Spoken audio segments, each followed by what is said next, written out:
Welcome back to the Brothers in the Deep End podcast. Yeah. I'm here today with my brothers and my family, Ethan Addison and the one and only Adrian. Yo.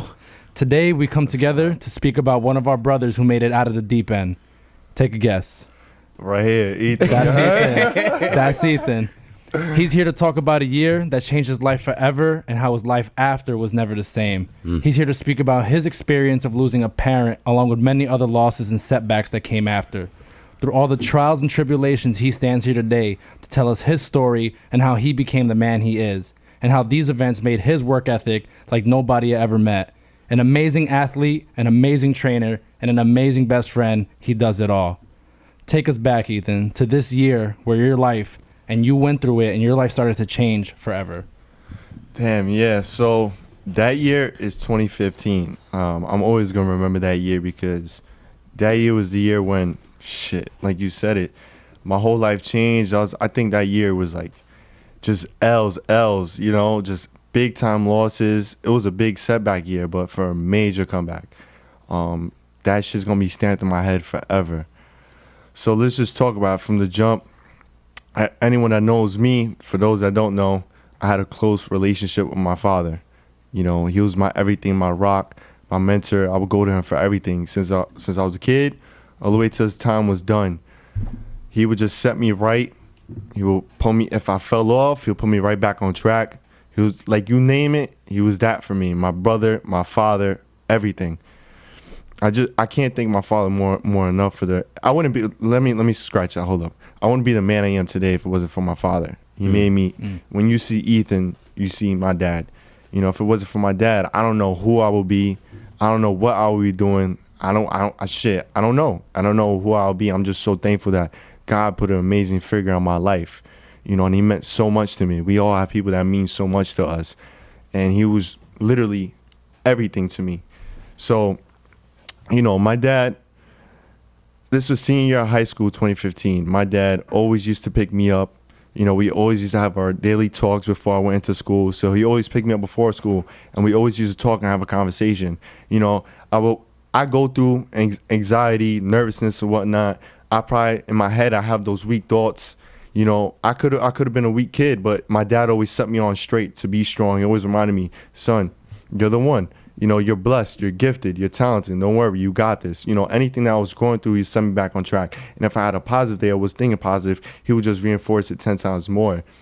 What were one of those conversations that you would have before school? Yeah, that's a great question. Like, we would just talk about life. Like, every time me and my dad was in the car, I think those car conversations were very important. And that's why when I'm in a car with me and my friends, or just in general by myself, I think about my father a lot because it was always me and him in the car. Those car conversations hit different. It was like some gangster shit, like some movie shit. Like, you know when he was Scarface and he's with his best friend, he's like, all right, Chico, they never lie. Like, that was me and my dad, like 24/7 speaking like that. Like, he was Scarface and I was that kid just under his wing, and he's just putting me on like game. And those conversations, he would just tell me stories about his life, or just like little themes for the day, like, go get it today, son. You got this. I'm gonna see you later. Like, just like a coach. Think about a coach 24/7, but just like like in those movies, like an OG just putting you on. Mr. Miyagi. You know what I'm saying? Yeah. So I'll always have that before school. And if I knew I was gonna have a busy day, like, he'll calm me down. And then when I left the car to go into school, because this was high school for Hamilton, when I left the car, I felt good. I felt like I left my dad. He gave me a kiss on the head, and I'm like, all right. Like, so he always made sure you were mind straight, head focused every single day. Every single day. Ever since I was a kid. And then, you know, he took me to school all the time. You know, at first in high school, I'm like, man, I don't want my dad picking me up no more. I want to. And it's funny, like, it's literally funny, like, you really said how your father kissed you in the head. Like, mad people get so embarrassed, like, when you're like in the car. I used to feel a little way, but he's like, you know, it's funny. He said, you're gonna remember these days, or you're gonna miss this one day. And I was like, then I started to embrace him kissing my head. Like, he'll grab my head and literally sun me, because I'm his son. Grab my head and sun me, and then kiss me on top of the forehead, and just like, you know, go on with your day. And when I left the car, I had my chin up, you know, and I just felt good about myself, because I'm just like, yeah, like, you know, me and my father just had that conversation. He just reminded me who I am. That's right. I'm about to win the day. I'm a king. Let's go and get it.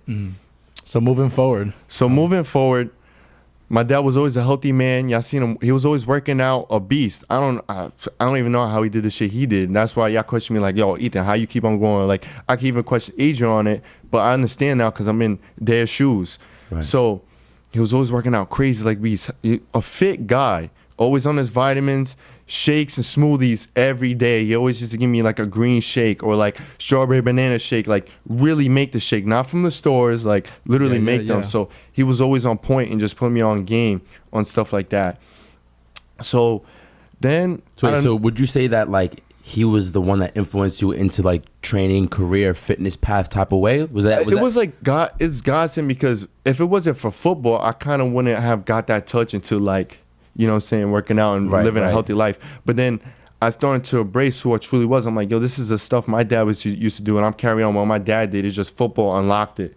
Right. You know, Okay. you know what I'm I see saying? what you're saying. I didn't unlock it before football, but football unlocked it. Then with my dad, as I got older and I started to realize stuff, I'm like, yo, this is what my dad do, and it was just passing on to me. Right. Crazy. It's crazy shit. It was just passing on to me. But football unlocked it. Because if it wasn't for football, I would have not been working out and whatnot. Oh, so you weren't even working out before that? Nah, never. You know, my dad, people be like, why you not working out with your father? Like, my father's big, you know, cut up.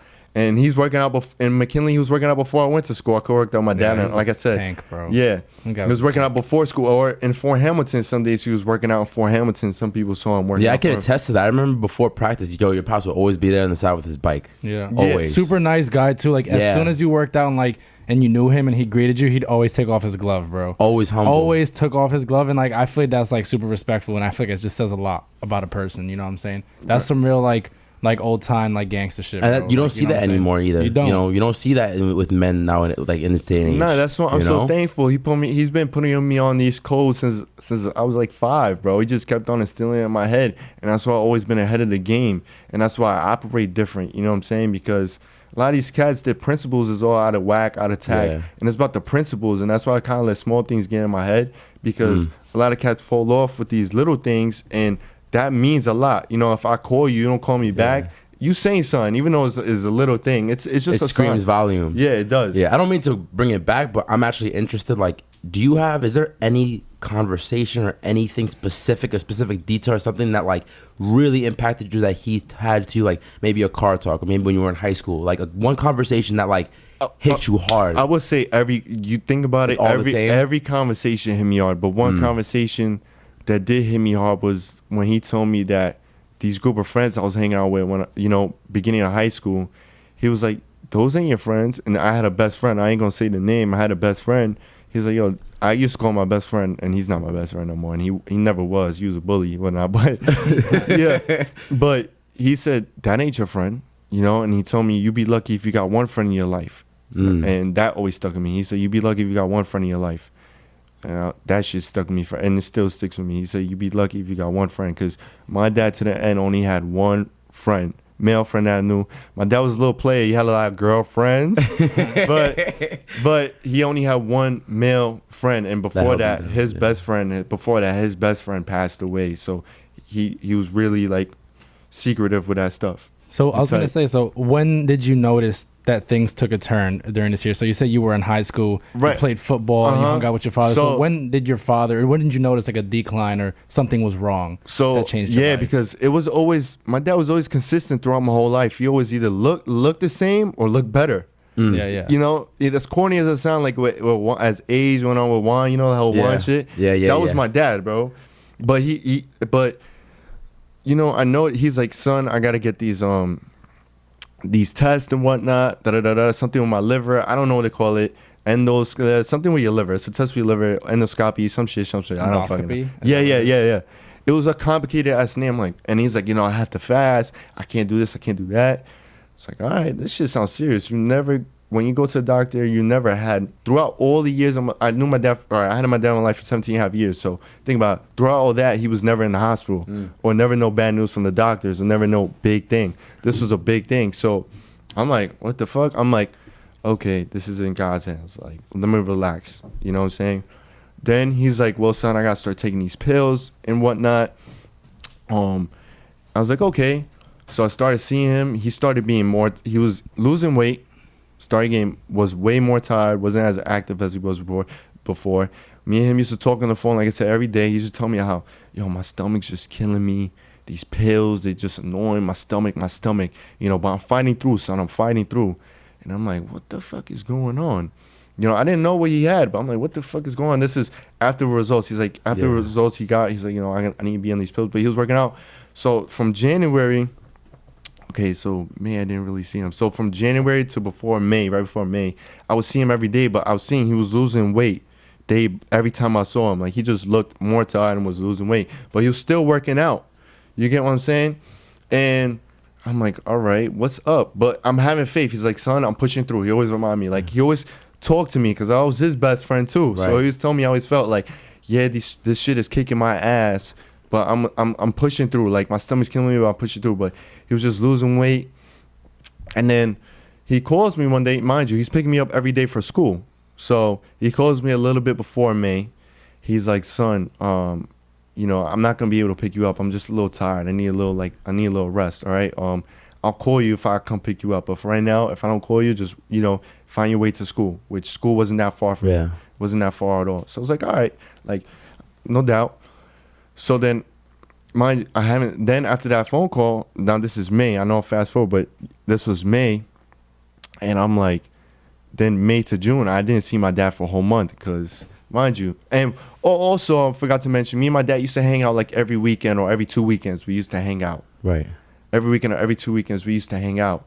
And so now I'm not seeing, throughout the whole month of May, you go from seeing someone every day, just about all the time. To nothing. For 17 years, all the time to nothing in a whole month. You know what I'm saying? Yeah. We're having our phone calls. Me and my dad talked every day. We had our phone calls, but he wasn't sounding the same. Like I said, tired. He just used to like talk to me like, you know, this shit again, my stomach. It just got, every time he talked to me, he just sounded a little bit worse, and he was just more irritated. He didn't want to deal with people. You know what I'm saying? He really had a short like temper now, and my dad did have a short temper. So imagine a short fuse, but even shorter, just like right there at the surface. My dad was like that strict. Like I call him an OG, like that strict. OG, like strict gangs. Like, I'm not saying gangster bang in the street. Not black and white. There's no gray area. Yeah. It doesn't tolerate no bullshit. So imagine that kind of stuff. That's why I always used to be scared to talk to my dad about certain stuff because I know he wouldn't tolerate no bullshit. And I'll get sort of intimidated by it. But now the temper's on A1. He's quick to cut people. Now he's just like, nah, I don't want to talk to this girl because she, no. You know? Because like I say, he had girlfriends. So he's like, I cut this girl off. So and shit like that. And I'm like, So I'm not seeing him for a whole month. And my mom's like, I'm like, nah, something's off. A whole month. My mom's like, son, you need to go see your dad. Like, you know, my mom told me that. And I was like, you're right, I do. It's been a whole month. This is crazy. We're talking every day, but I'm yet to see my dad. I miss hanging out with him. I miss seeing him. I miss, you know what I'm saying? You know, I'm talking on the phone. I miss talking to him. Right. In person, everything is different. So you just pulled up to his crib? Nah, so I called him. And he's like, yeah, come help me on laundry and whatnot. It was like it was weird. It was a laundry date.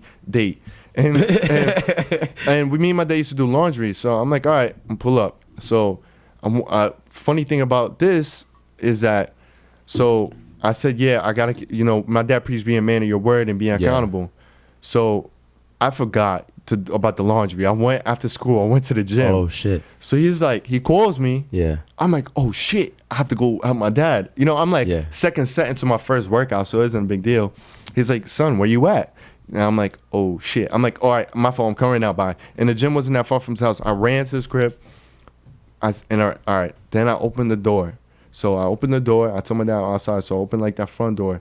I see him come out. Bro, I see a complete human being. Like, I don't know, someone that's 160 is now like 140, 130, not much muscle anymore, not cut, skinny.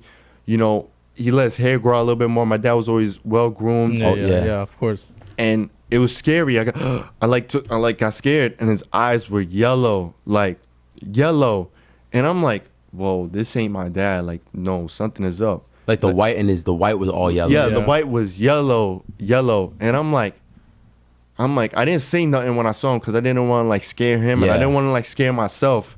I didn't say nothing.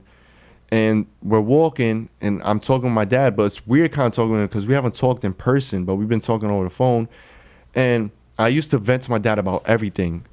And then I had some things going on, like, you know, I had some things going on with my friends and whatnot, and he was like, he told me another piece of advice. He told me, he was like, son, if they want to be in your life, they're gonna be in your life. If they don't want to be in your life, let them go. Like, move on, do what you gotta do. The right people are meant to stay. You don't gotta chase for nobody's attention or chase for no one to be in your life. It gotta be 50-50. He was like, just let them go. Because I used to vent to him too, and I was venting him about like these group of friends that I just always had to pull teeth to hang out with, and it still happens to this day. But I'm better with it. That I just like I'm flowing with life. If they don't want to be in my life, cool. They're missing out, and that's something my dad preached to me.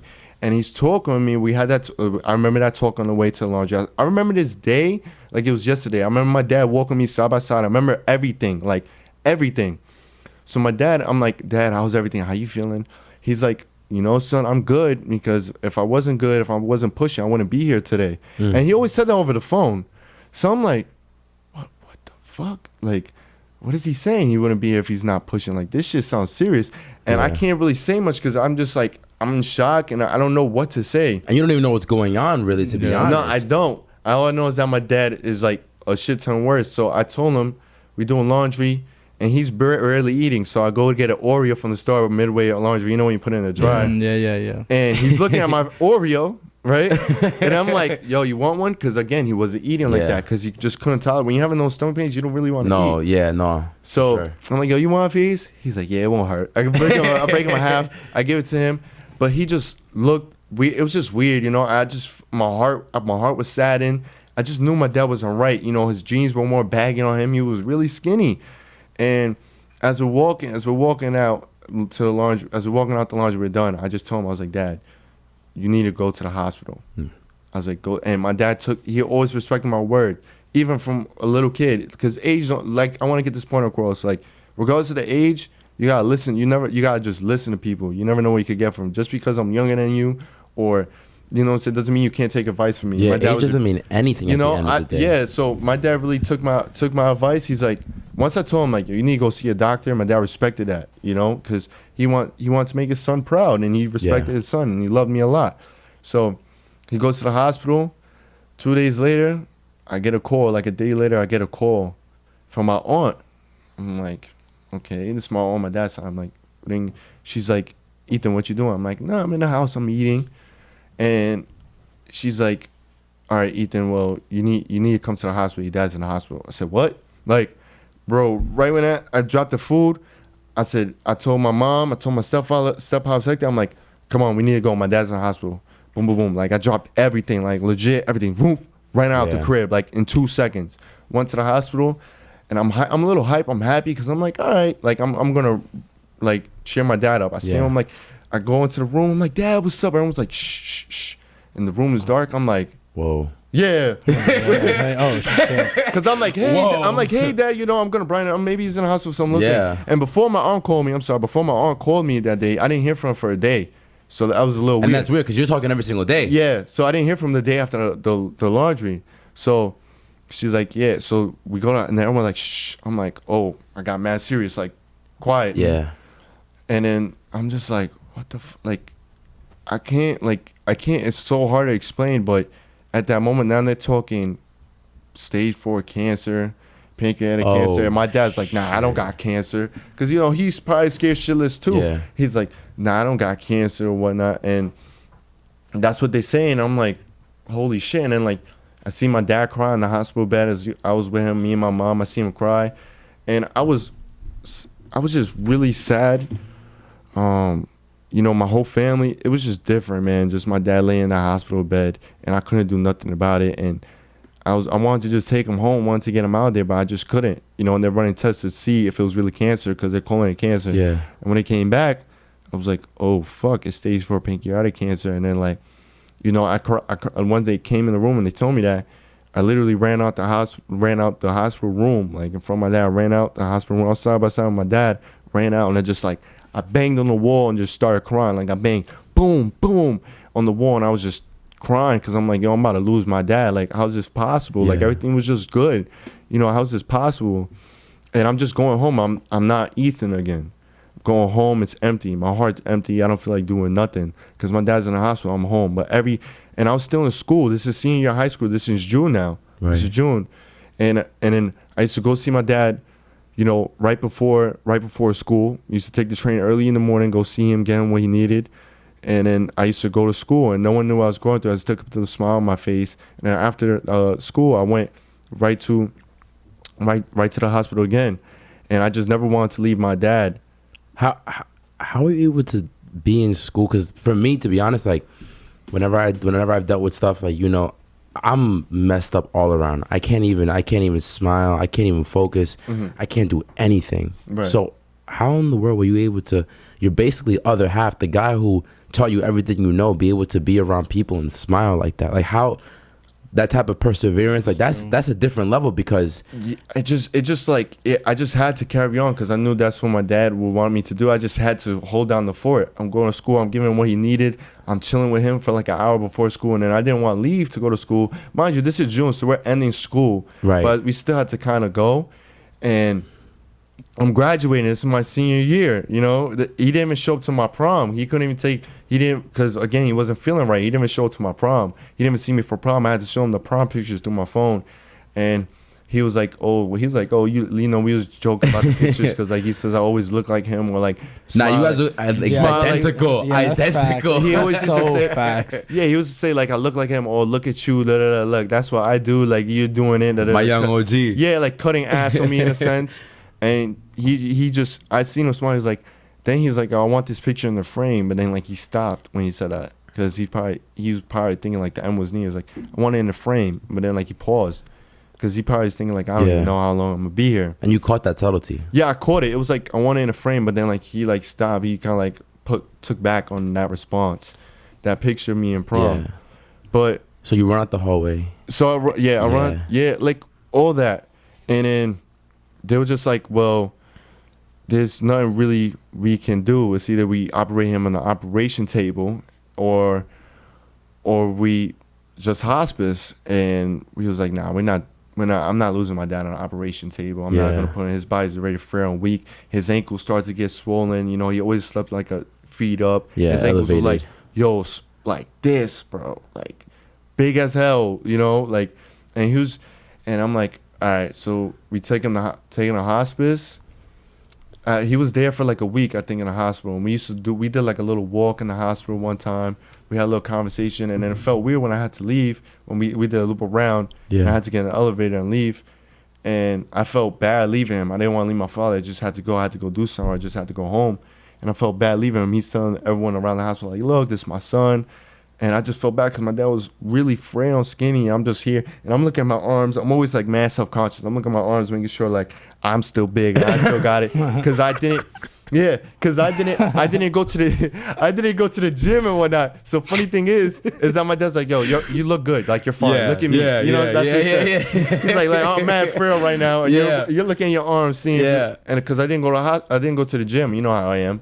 So I take him to hospice. Everyone's crying, and then he started speaking less, and then his voice really got like, as the days went on in the hospital, and then leading to hospice, his voice got really raspy, like you know what I'm saying, like he couldn't breathe, and his voice wasn't as deep anymore. He started losing his breathing.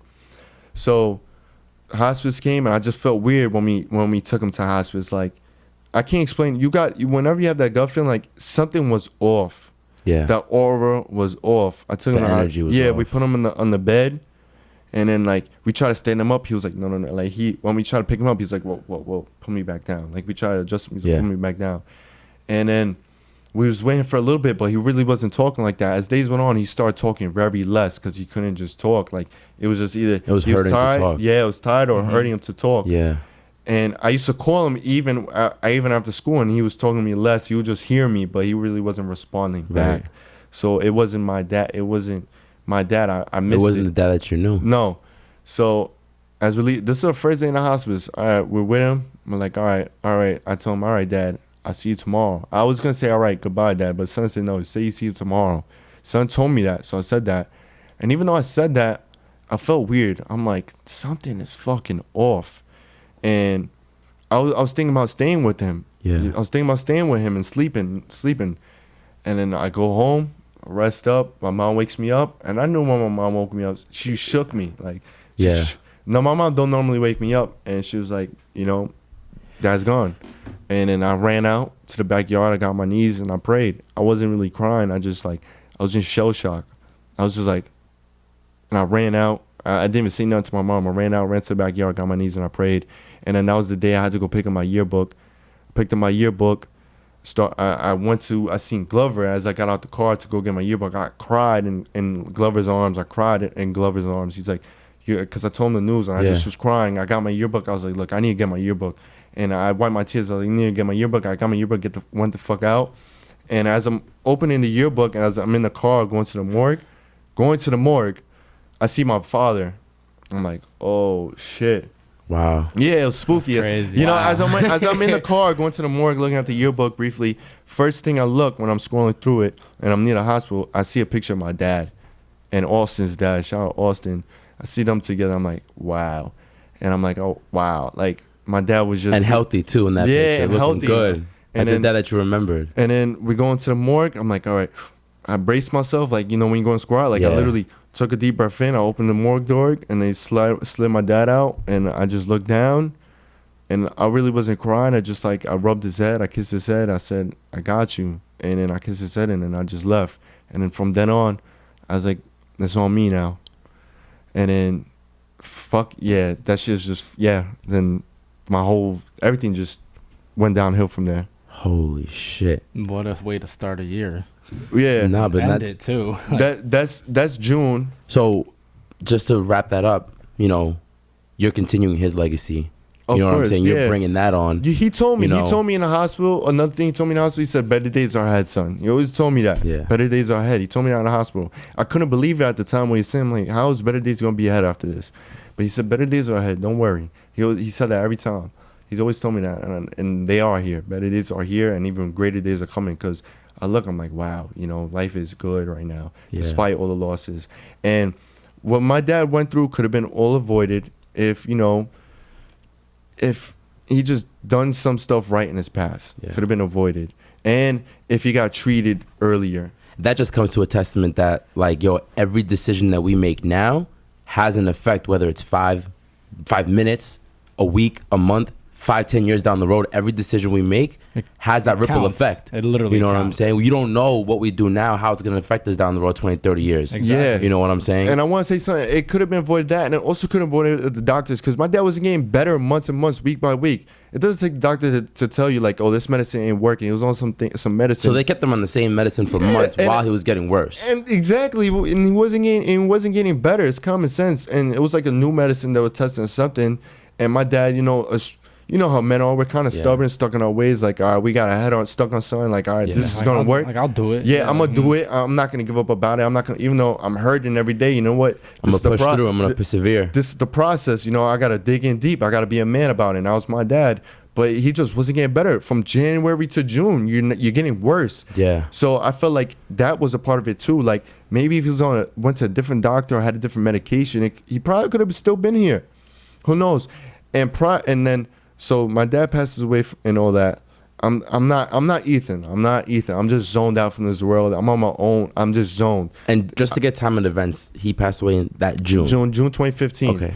So after June, I'm like, you know what? It made me realize that I need to, like, take care of my health and make sure everything's good with me. Because I had a little lump myself, a lump that was growing over time. And as I connected the dots with my dad's life and the theme I learned from his death, a little theme I learned from his death, I'm like, oh shoot, I gotta stop putting aside what's wrong in me and go take care of it now. Put your pride aside. Yeah, so I was gonna say I actually have a question. So we'll just take it back just one little before you get into that story about your lump on your back.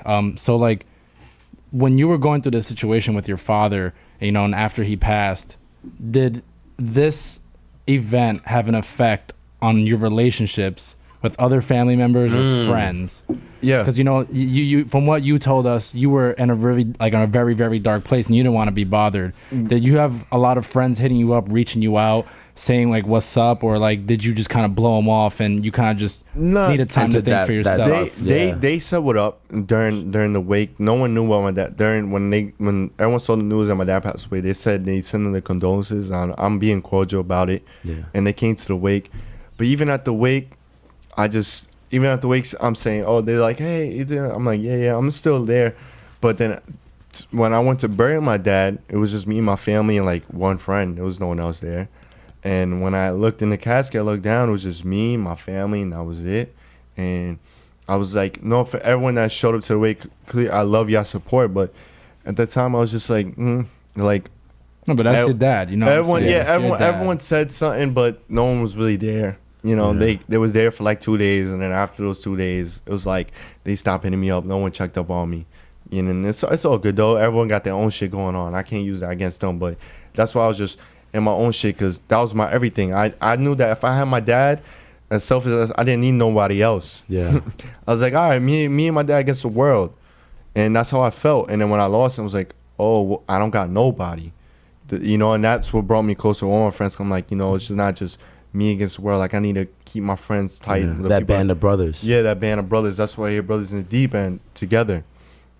But going back as to, you know, my lump and take care of myself, I had this lump in me since like November. And, you know, I wanted to play. I pursued college football. I made that dream come true. But my mom was like, yo, you got this lump in you. This was in the season, fall. And a little bump, and I'm getting hit a lot in football. Bang, bang, right. I'm getting hit. I'm just thinking it's from, you know, weights or what the case may be, or just swelling from hitting. Yeah. So I'm like, nah, it's not a big deal, Mom. Like, forget it. Like, this is my time. I'm finally getting some playing time. Like, nah, yeah. I can't put anything. You're in your zone right now. I can't. Yeah, I can't. And it's different too. Like in cases, you know, too. Like when you dedicate everything to one thing, you don't want anything to get in the way, no matter what. And even if that means your own health, sometimes, bro. Yeah, I really be like that. Yeah, sometimes. I was willing to put everything aside for your dreams. Yeah, anything. All my dreams, I'm willing to die for it. So it's just like, nah, this ain't stopping me. Like, nah, the timing's way off because season's about to end. I'm finally getting some film. I'm playing time. No. I had a dream of going to play college football. I made it happen, but I paid the cost because this tumor, well, it was this lump. This tumor just grew, and when my dad passed, I'm like, nah, I gotta take care of it because it really got big. It looked like, you know, like Godzilla. When he had those lumps sticking out, I'm crying. That's how. Yeah, you know, Godzilla like the Hunchback of Notre Dame. Yeah, bro. So it was really protruding. Yeah, it was really protruding. It was really out there when I flexed or my shoulders forward, and then like when I'm doing overhead tricep extensions, like it's just against the bench, or if I'm bench pressing, I feel something popping out. Bing, bing, bing. Grody. It didn't hurt. It didn't hurt. It was like it was hard. I feel I can't imagine. I mean, it didn't hurt. It was like a hard rock just in my like scapula. Yeah, and your spine. Yeah, I mean on your rib cage. And shit. My rib cage and near my scapula. It was just like a hard rock. When I touched it, it didn't hurt me, but then it started to get uncomfortable. It just didn't hurt. It just got uncomfortable. So I'm like, nah, I'm gonna go get this checked out. So what did you think it was at first, if you don't mind me asking? When it got bigger, I'm like, bro, this shit was huge, bro. This shit was like a fucking. Like, what did you think? Like, bro, reference. Like look, if if you look at the camera, like outside, it looked like it was like this poking out. You know what I'm saying? So would you if no one has a visual, like a softball, it was tennis like ball, it was like a softball. Oh wow, no, that's yoke. Yeah. Yeah, and I was like, work out your back so hard, I was you like, get an extra muscle. Yeah, I was like, this ain't good. You know what I'm saying? This ain't normal. So I go get it checked out. Boom. This doctor saying, "Oh, we think it's cancer." I'm like, motherfucker, I can't get away from this. So how'd you feel at that very moment? This was like June. This was like July-ish, July-ish, because I needed June. I you know everything. So this is like a month after your dad's passing. And he's like, yeah, I think it's cancer. Oh, and I'm like, Ewing sarcoma. I remember him saying that. Oh my god. He's like, he's like, well, we need to go get a biopsy to really diagnose it, but I think it's cancer. I was like, all right, so what do I need to do if it's cancer? Well, you're gonna go through chemo. I was like, I asked him, I was like, do chemo, does it affect your physical? Because, you know, I was looking a little nice. Beefy. I was looking a little beefy. And I was like, does it affect? He's like, yeah, a little bit. And bro, my mom started crying. I got nervous. I'm like, oh, what the fuck? Like, you know, I'm like, yo, I just lost my dad to cancer. I'm like, I'm about to have to fight for my life because this shit been on me for months, since November, and it's already June, July-ish. So that's like 6 months, almost more. Yeah. So I'm like, yo, if this is cancer, this shit been in me for a minute. I'm tight fucked. What went through your head at that like exact moment, dog? What we just said. I like, think so. Right? I'm fucked. That's something. I'm like, yo, I'm about to get down. Like, I'm about to have to, like, you know, toughen up. Yeah, toughen up. And now I'm supposed to go play college football in the fall. And I'm like, well, that shit ain't happening. GG's to that. I worked all hard all summer. And For like what? for my dad, GGs. before even when my, in the senior year, when I was busting my tail for what? And now I got to push it aside. I don't even know how long's the recovery process. So he's like, all right. I'm like, yo, let's set up this biopsy. I go home. I'm not Ethan again. I'm going to emphasize, I'm not me. I'm just going home. I'm just like I'm just in a fog. Like I said, you know the Get Out scene, and like when you're in a sunken place, you're like, You can't get out. Yeah. I was like that. I was literally like that. I couldn't play games the same. I couldn't even walk outside the same. I couldn't even do nothing the same because it's just like, well, my whole life's about to change. This shit don't fucking matter. Yeah, you got Nothing knots matters. in your stomach nonstop. Like everything's tight. Yeah, everything. Yeah, I'm just like, well, You're living in a consistent state of anxiety at that point. Yeah. You know, it's And you're just- numb. You don't know what to the fuck's going on. yeah, what to exactly. do I with didn't even want to yourself. eat like that. I felt like, why the fuck am I watching TV? What's the whole point of this? What happiness is gonna bring? I don't even know what's in me in this. So I really geared down, prayed my knees hard every night, hard. That's when my faith grew. Like I really prayed Yeah. 30 minutes to an hour every night, just confessing to God, talking about everything, venting, because my dad wasn't there. And I used to vent to my dad about everything. And my dad said, if I'm not here, you could always count on the Lord. That's what he told me. Yo, He's like, amen. It's like, if I'm not here, just Amen. know you can count on the Lord. Because, again, we had that bond. And my dad was my guy that I will vent to. And that's when my prayers really started digging deep. Because I'm like, well, my dad's not here. I got to count on the Father. And I know my angel's up there. So they're going to hear me out. And I'm a vent. And I was the only person I could vent to. I didn't really feel comfortable about venting to my friends like that. Because I never did it before. Praying. I go to biopsy. I'm shook. I'm nervous. Just like anxiety's off the roof. I'm crying crazy. I can't sit still, sweaty hands, all that, you name it. I get and then the doctor's like, what's wrong? I was like, I don't know. Like, my feet is moving retarded. I'm just crying. Get the biopsy. They finally. That's stupid though. Why would the doctor ask what's wrong? I know, like, yo, what do you mean what's wrong? I'm in your office, that thing in my back. You tell me it's cancer. I might die, and you're asking me what's wrong. Like, But yeah, they're doing I'm fine. they're doing now. They do the biopsy, and then it's like a day or two.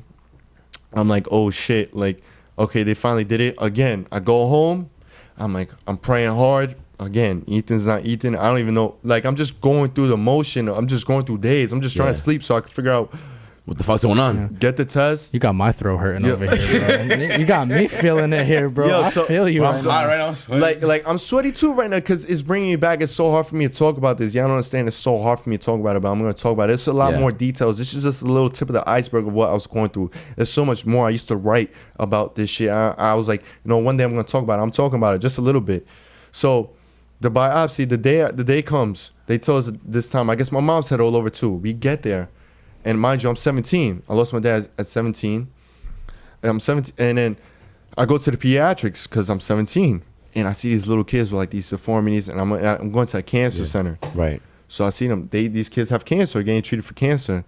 And I'm just like, Oh, this is what I'm about to like. This Endure. Is This is the journey I'm about to be on right now. Yes. As I'm walking in, and it's like it was a movie, because when I go, I'm like, holy shit. So we get there, the representative or whatever, customer service person, whatever, representative, whatever you name it, in the front desk. Front desk. There, I can't even get my thoughts because I'm talking about all this shit.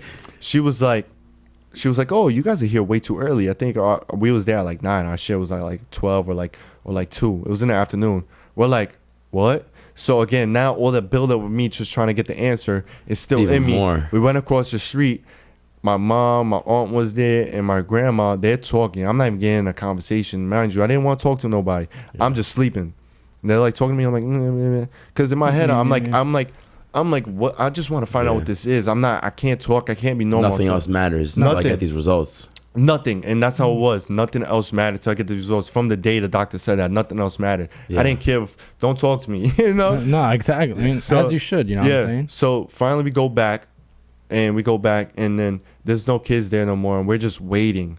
So I'm like, what is God doing? Like, again, now I'm waiting even longer. I already waited like 3-4 hours. Now I'm here. We waited like another 30 minutes to an hour. And it was like, they had like a little gaming system. I was like, yo, go play, because she noticed I was a little off. Yeah. I couldn't even play the game. I was like, nah, I can't. Yeah, no. That's not gonna change. That's not changing the way you feel, bro. Like, you know what I'm saying? Nope. So, and then we finally get called in. Bro, I'm just walking like Frankenstein.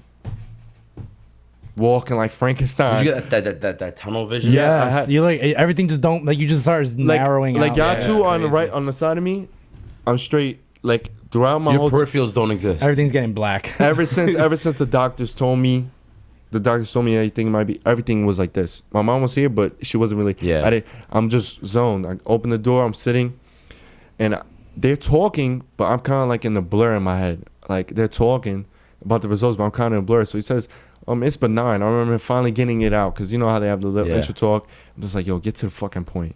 You know, I know you're trying to like sugarcoat it before everything as well. Get to the point. So he says it's benign.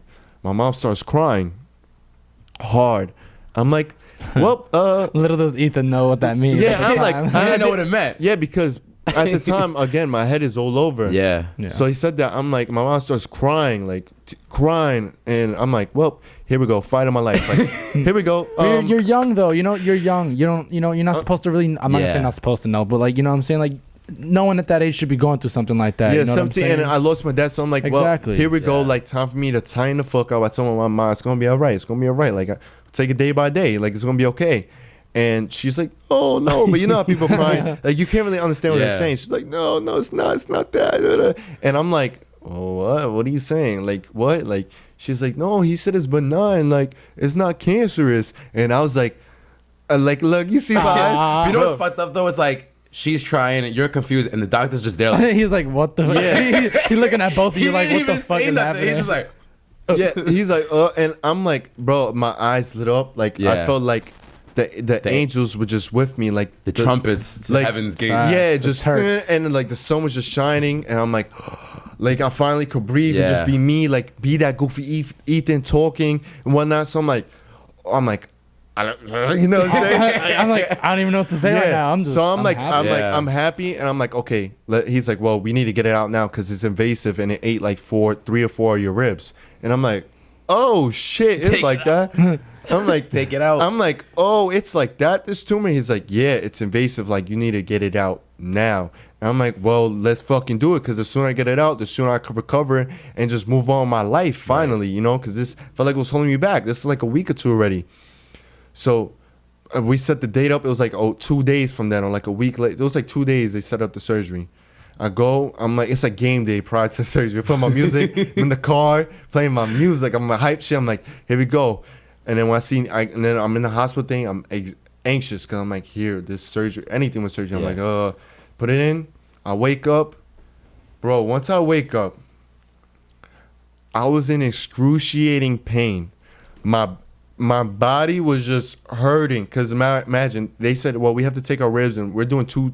There's gonna be like 2 doctors. There's gonna be a plastic surgeon and like the one that Takes care diagnosed- of the tumor. yeah, the one, yeah. Yeah. So, because I need a reconstruction to fill out that hole that the tumor ate up. Shit. That's crazy. So How they long took was out the the surgery? tumor and then they reconstructed my body and like filled that area How up. long was the surgery? I don't know. My mom said it was definitely a couple of hours. Yeah, it was Has to definitely. be. I was like easy, like 8 hours. Like, Definitely a couple of hours. And so I wake up, mind you, my ribs were like out here. My ribs are like, felt like they were about to like touch my chin.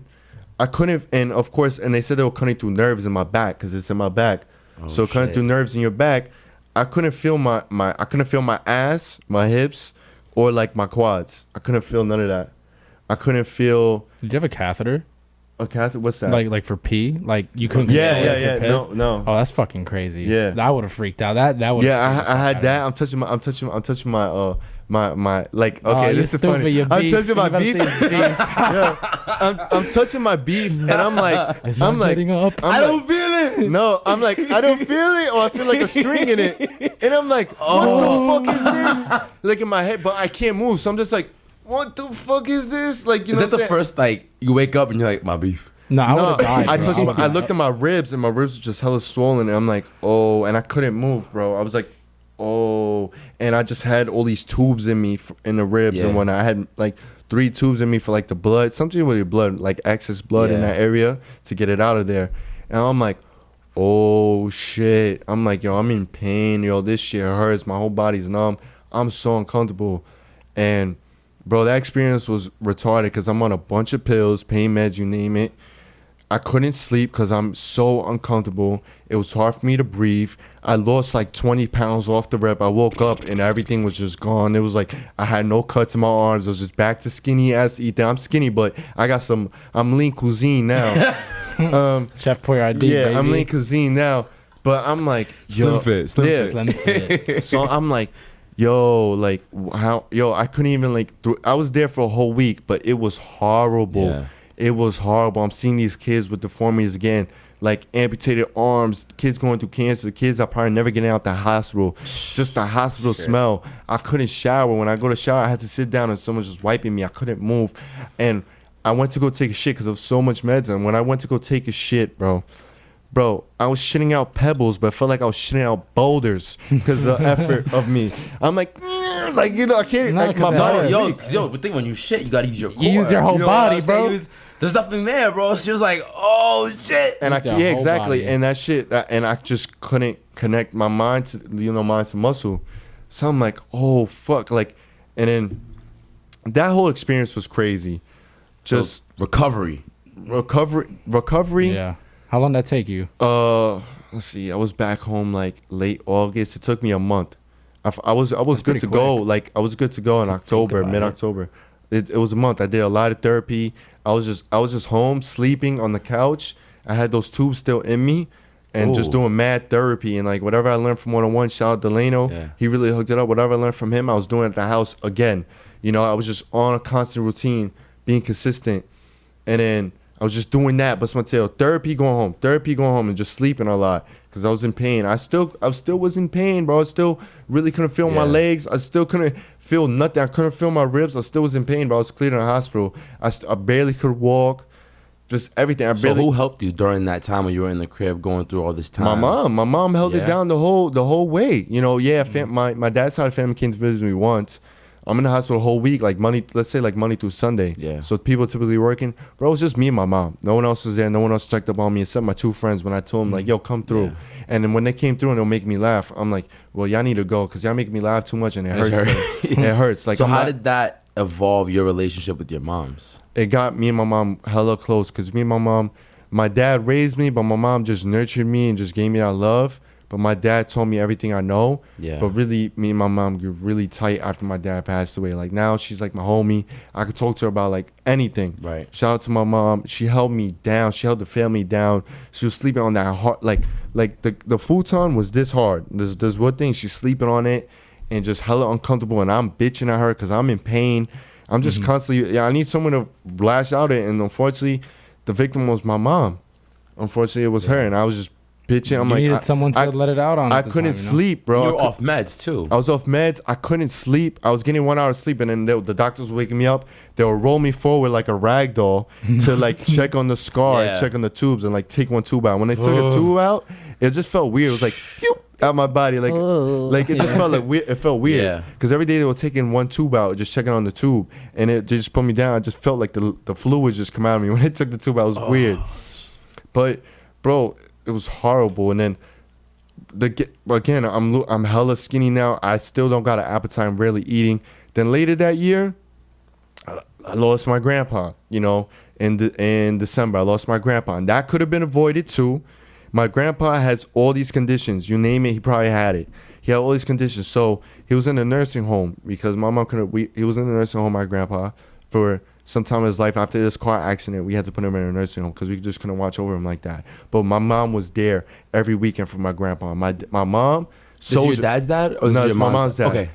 My dad's dad passed away before I was born. So, Okay. But my mom's dad, he got into a car accident, was never the same. We had to put him in a nursing home. Then he had all these conditions. My mom was on him every weekend, looking after him, holding him down. Just my mom, the only one. And so he made a cough, bro. Anyone that age, older, elderly, if they make a cough, How old was he? oh damn, I know he's born.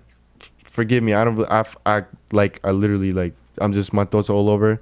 But he was born probably like 1940s. Oh, you know? fuck. So He was up 70s? there. Yeah, he was up there. 70s? Yeah, He was yeah. up there in age. He was up there in age, like 1940s, you know, and early 1950s, 1940s, yeah, around there. But he coughed, And the cough is getting worse. Again, every time we visit him nursing home, week by week. Worse. And the nurse is like, oh, it's no big deal. We gave him Tylenol. It's just a regular cough. Then a week or two later, he's in the hospital because he got pneumonia. Like he's spitting out hella mucus and whatnot. Oh, and my mom's like, he needs to go to the hospital. My mom knows her father. Yeah. Like he got all these conditions, he's coughing and he's not getting better. Take him to the hospital. They're like, no. We just put him on Tylenol. He'll be all right. Bro, take him to the hospital. We finally take him to the hospital. He got pneumonia. You know, the doctor said this could have been all avoided if he was here earlier. Wow. So my grandpa, isn't that like the ill slap in the face sometimes? but So it's just like, bro. think about it. My dad's shit could have been all avoided earlier. I could have been avoided, or if I went earlier. You acted, yeah. Yeah, if I acted earlier, it would not have been that major. Probably would have had something, but it probably would not have been that major. Then my grandpa, it's like that was the nurses and the doctors. They should have took him because he could have been still here to this day. The doctor literally said if you came here early, it would have been fine. But now he got pneumonia because his cough just developed. And now someone that elderly with all the conditions. It adds up. Comeback it adds up. It's collateral damage. So then he was on incubator or whatever the case may be, and can't breathe on your own. Mm-hmm. And then my mom had to make a choice, and we pulled the plug, and I see my grandpa take his last breath, and I will never forget how much my mom cried, how much she cried. Yeah. I just was looking at her, and I couldn't really do much. I just was seeing my mom cry like hysterically. Like I saw my mom cry like that, but this was different pain because that's her father. And Polo meant so much to her, and I know it because she looked after him. She was daddy's girl. Yeah. And I'm just like, yo, what the fuck? And it's different when you see a parent cry, man. No, it's so different. I feel like. And it's it really hit me because it was like, I always used to leave my grandpa for my dad's because I really saw my grandpa, Polo. I call him Polo. His name is Hippolito Rivera, but we call him Polo. And like my dad used to always remember, like, oh, you always used to leave me when you saw grandpa coming. You always used to leave. I always used to like hold hands with my dad's little kid. And I used to say, grandpa, and I let go of my dad's hand and I ran. So he meant a lot. About grandparents, bro. He meant a lot to me, but I don't know how he endured the shit he was going through, my grandpa. And mind you, he had all those conditions. He couldn't really convey it, but I don't know how he held it down. That dude was one of the strongest dudes I know. Think about it, that cough in a nursing home, you're all alone and whatnot. And all these years you've been in a nursing home and we're only check up on you on the weekends, and he's just holding himself down, doing what he got to do in a nursing home. It's just like, how can you do it? And then when he was in the hospital, throughout all that time, like barely breathing, and I could only imagine the pain, but he couldn't really convey it. But I could just imagine pain. He was just holding it down like a champ, like a G, man. And I'm just like, bro, I was complaining a week in the hospital. I wanted to give up, like real shit in the hospital. I wanted to give up. I wanted to give up. I couldn't be there another. I don't know. Another week. I don't know what the fuck. I wanted to give up because, like I said, I was hallucinating. I was in extreme pain. So that was 2015. Really briefly, it's so hard to convey it in an hour. But that was 2015, and then New Year's came. It just was different. I cried a lot because I thought about everything, and that was a year that's for the books forever. So like, what's the biggest, I guess you could say, lesson you could take away from 2015 that you feel that you can, give back to someone else? Like, what's the biggest thing that you achieved or you took from this that you can give back and tell like a youngin'? Like my dad said, better days are ahead. You may not see it now, but they're coming, because I don't even know how the fuck I got through it looking back. I wanted to give in. It could have been easy for me to give in when I was in the hospital. That hospital was like that make or break point when I was in the hospital bed, because I really wanted to give in. I was type done. I wanted to give up. I was in so much pain. I was bitchy. I don't know how I got through it. I don't know how people do it in the hospital. The food was sucked. All that point really broke me down, like I said, because I can't vent to nobody, and it's just like, it was, my mom was there, but it was so hard because I'm in pain and I can't really talk, and I just missed my father crazy. And I remember 2015 just motivates me every single day. I think about it all the time. I think about my father every day. I think about that moment in the hospital every day. I think about my grandpa every day.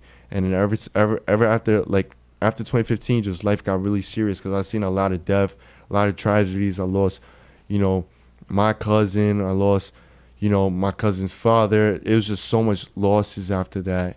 And life just got really real after 2015. 2015 was like when life got serious. Yeah. It was the beginning of the journey. I was like, wow, here we go. It really made you grow up fast, too, at 17 years old. Yeah, I was ready, though. My dad put me ahead of my time. I was ready. I held it down. I really held it down. I look back, I'm proud of myself because I could have went left. Yeah. And I feel like not necessarily that we all need to go through something that severe, but we all need to go through something that breaks us down, that allows us to build ourselves up different. Right. And You know? I learned a lot of good lessons I'm still learning from 2015 because at times I still deal with anxiety, nervousness, paranoia. I'm not sure, paranoia. I still deal with it all. I overthink. I don't really trust people. I'm quick to cut people off because at those times, who was there for me? I always reflect on that. And people don't really know what I've been through, even though what I've been through may not be a lot to some people, but it was a lot to me. Absolutely. And someone out there went through something 10 times worse. So I'm just like, 2015 humbled the shit out of me. I thought I was humbled, but God humbled me in 2015. Because before 2015, I took life for granted. I could say that. I don't take nothing for granted no more. I took a lot of things for granted. I don't take shit for granted. I'm extremely thankful. I praise God every day. I'm thankful for everything, the highs, the lows, the middles, the negativity, the positivity. I'm thankful for it all. I'm just extremely grateful. I think 2015 was a year of humbling. And look at that. You are a living testament. I think all three of us, based on our stories, are a living testament of perseverance, getting through times when we thought we were going to fold, coming out of the deep end better, stronger, more confident in ourselves, being able to lead and being able to help those underneath us. At the end of the day, that's what this is about, right? Right, and this is just the beginning of the story. I want to dive in more of my story and all of our stories on this podcast. That's why I brought us all here together. That's just the beginning of it. I want to get into more specific details, but that's just the beginning of it because a lot more shit happened after 2015 and a lot of shit happened in 2020 for a lot of us. And we're still going through some losses, and it's all right. Like I take it on the chin, because I'm not going to stay down. I'm going to continue rising up because shit again could be worse. And I've been through situations way worse. And I embrace the L's because they teach me a lot. And the wins just feel so much more glorious, when you take all these L's, No one could really say shit to you when you've been to the bottom. Like, how can you lose? Yeah, I was like, I think from this story, I think we learned that, like you really, I say this a lot. I know I always say this a lot on like most of the podcasts, but you really truly didn't become a product of your environment. And I bring this up a lot because like you said, you were surrounded by so much negativity and so many bad things, especially when you were in the hospital. And like you could have folded, like you said, you could have been folded, you could have been down. And, I could have went a whole nother path in my recovery. That's true. I could have done a drug addict. I'm sorry to say that, but it's he true. Really could have been a drug absolutely. addict. And, I could have been hella depressed. Exactly. You know what I'm saying? But, I think your story is very inspirational. And, you turned the negative into a positive, and you still show that today. Like you brought us here together, like I said, on this podcast to prove a point. And like that point is to show that we're all here for a reason, and everyone has a story, and regardless of what it is, we can help bring each other up. Yeah, exactly. And that's extremely important. And as men, we need to come together.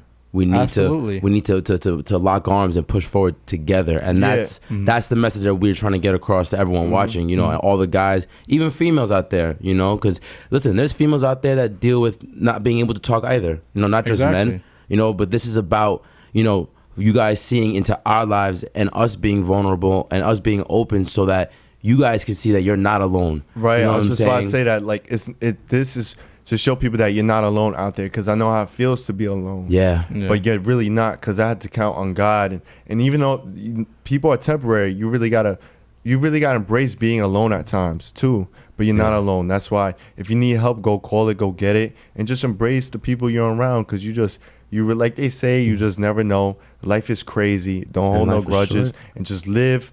Go out and do shit. I hope this story just really humble people too, because life still got real after 2015 for me. And there's a lot more we need to talk about, but that was just like the tip of the iceberg right there.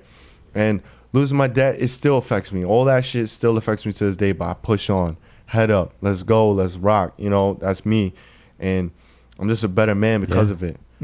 I think you did justice to your father. I think he's in heaven right now, looking down and he's smiling. Yeah, and he's like, that's my boy. You know what I'm saying? Yeah, he's definitely looking at you smiling right now. I had to like carry him through my heart. I was like, all right, well, now it's on me. The family name's on my back. The family's counting on me. It's time for me to step up. Now is my time. With that being said, Ethan, that story, I didn't even know the full extent of it, and I'm humbled. Yeah, I'm and that's not humbled. even the full extent of it either. No. You know what I'm saying? So with that being said, guys, comment, like, subscribe, share. Viral movie, bow. Peace Brothers out. in the deep end.